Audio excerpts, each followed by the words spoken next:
সমাজের সুবিধা বঞ্চিত শিশুদের নিয়ে কাজ করছে জাহাঙ্গীরনগর বিশ্ববিদ্যালয়ের সামাজিক সংগঠন তরি। প্রায় এক যুগ ধরে কাজ করা সংগঠনটি এরই মধ্যে পরিচিতি পেয়েছে শিক্ষার ফেরিওয়ালা হিসেবে।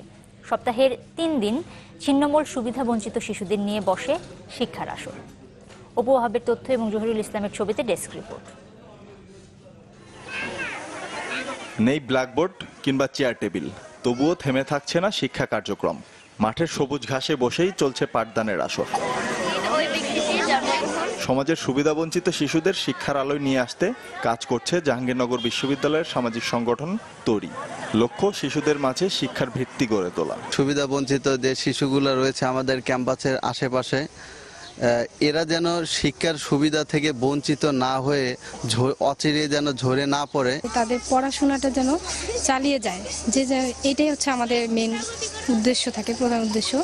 ওদের হচ্ছে আমরা পড়াশোনার উপকরণ দিয়ে উৎসাহ প্রদান করে থাকি।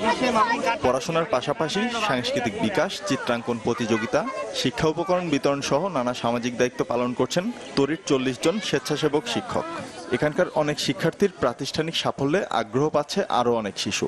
আপু ভাইয়ারা অনেক ভালো করে বুঝিয়ে পড়ায়, তার জন্য আমি A+ পেয়েছি। আপুর কাছ শুনছি ও এখানে আগু পড়ে, এখানে পড়ে দি আমারে কইছে এখন এখানে আইছি।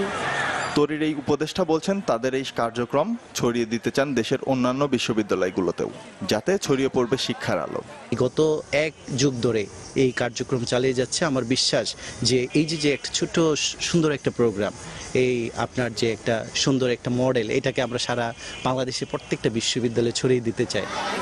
জাহাঙ্গীরনগর বিশ্ববিদ্যালয়ের 29তম ব্যাচের কিছু শিক্ষার্থীর গড়ে তোলা সংগঠনটি আজ পরিচিতি পেয়েছে শিক্ষার ফেরিওয়ালা হিসেবে। বর্তমানে যেখানে পড়াশোনা করছেন শিশু শ্রেণী থেকে 7ম শ্রেণী পর্যন্ত 80 জন শিক্ষার্থী। Desk report, channel 24।